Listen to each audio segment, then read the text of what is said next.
Hello and welcome to this special edition of Question Hour from inside the Parliament House complex, wherein we bring you the questions asked by the members inside the Parliament and the answers given to them by the government. I am Vishal Dahiya and with me is my colleague Kriti Mishra.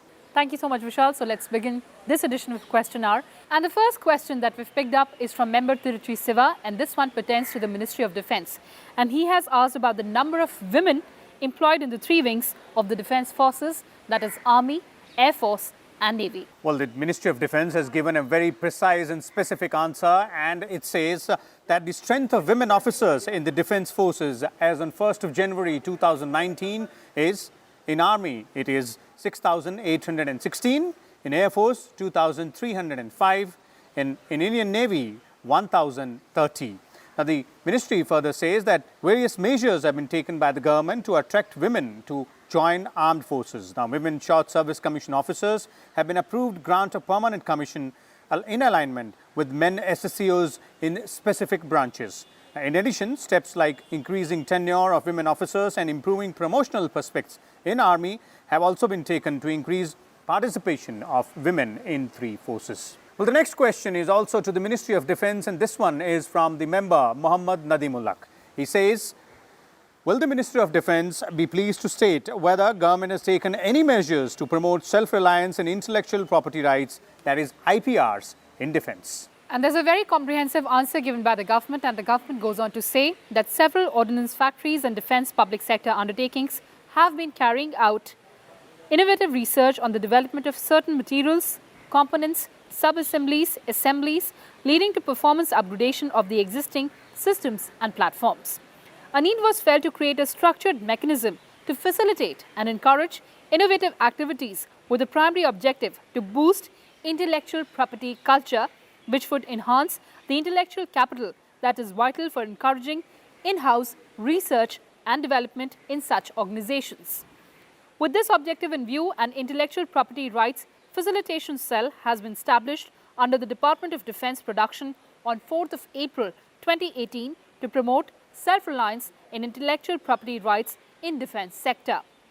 As part of this initiative, Department of Defence Production has launched the Mission Raksha Yan Shakti on 27th November 2018 to encourage defence public sector undertakings and Ordnance Factory Board to boost IPR culture in their respective organization to promote self-reliance in defence sector. During the period July to December 2018, 304 IPRs have been filed and 8,838 personnel have been trained for this purpose. Moving on to the next question, and this one pertains to the Ministry of Water Resources, River Development and Ganga Rejuvenation. And this one has been asked by member Majid Menon.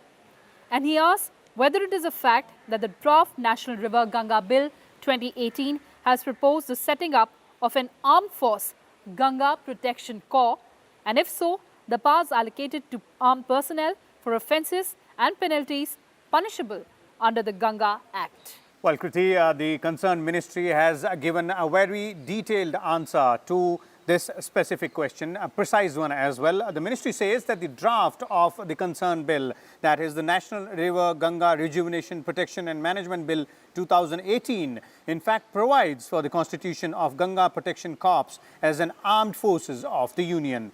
The ministry also says that the Ganga Protection Corps is proposed to be empowered to arrest or caused to be arrested for offence under the Act and to take the person to the nearest police station. The court would then take cognizance of the offence on the basis of complaint filed by the officers who are authorized under the proposed Act. Well, the next question is from the member Sanjay Raut, and this one is to the Ministry of Road Transport and Highways.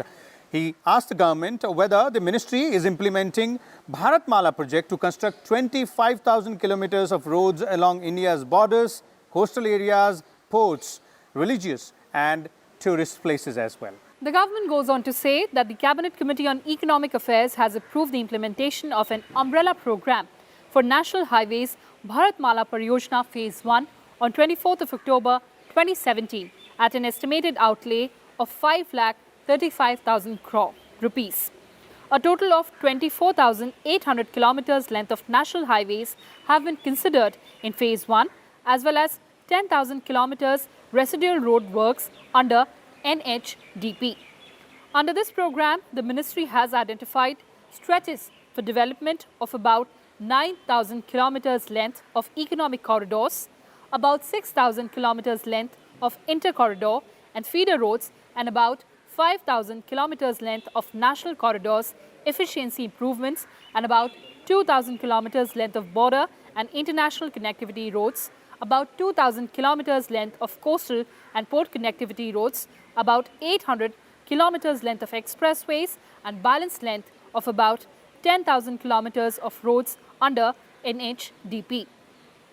Out of 34,800 kilometers, highway projects with aggregate length of approximately 6,460 kilometers have been awarded under Bharatmala Pariyojana, including residual NHDP works up to November 2018. Bharatmala Pariyojana Phase 1 is targeted for completion by the year 2021 and 2022. Moving on to the next question, and this one is to the Ministry of Mines and has been asked by member Naranbhai Ratwa, and he asks whether it is a fact that nearly 1 lakh incidents of illegal mining are taking place in a year, due to which nation is suffering a huge loss of revenue. Well, the Ministry of Mines in its answer says that as per Section 23C of the Mines and Minerals Development and Regulation Act 1957, the state governments are empowered to frame rules for preventing illegal mining. Now, the state governments may, by notification in the official gazette, frame such rules for preventing illegal mining, transportation and storage of minerals and for the purposes connected therewith in the state. Well, the next one is from the member Derek O'Brien, and this one is for the Youth Affairs and Sports Ministry, wherein he asked the government the status of progress of National Sports University being established in Manipur and the status of establishment of other campuses of this sports university across India and the details of those campuses. The minister goes on to say that construction work of the main campus of National Sports University or NSU in West District, Imphal is under progress, while demarcation of fencing work and site development for hillock neutralization have been completed. Work is going on for ground site development, boundary wall and road alignment work pending construction of campus of National Sports University in West Imphal District. The university is at present functioning from temporary campus located in Kuman Lampak Sports Complex, Imphal. Allocation of around 25 crore has been made for NSU in current financial year 2018-19, out of which 5 crore have been released to NSU till date in current financial year. At present, there is no proposal under consideration of central government for establishment of other campuses of National Sports University outside the state of Manipur. So those were the important questions and answers in this edition of Question Hour. We'll take a short break here, and on the other side of the break, our colleagues Akhilesh Suman and Arvind Singh will bring you some more questions in Prashn Kal.